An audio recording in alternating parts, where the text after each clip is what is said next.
Hi friends, it's me Roshika.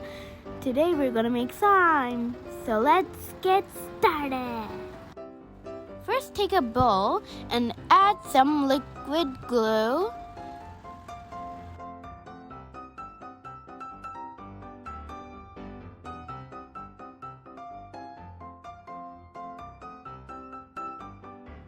Now add baking soda and then mix it.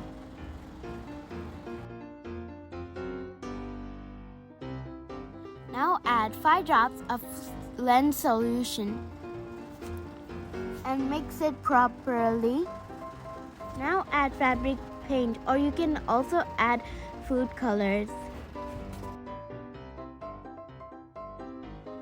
Now I'm gonna use glitter. You can use it if you want to. Now mix it.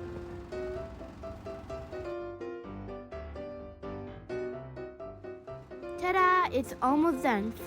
So leave it for 2 minutes.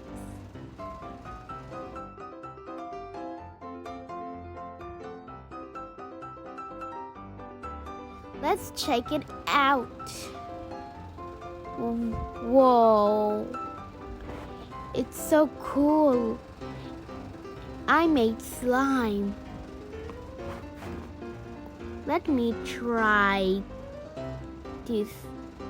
Squish and mush and stretch.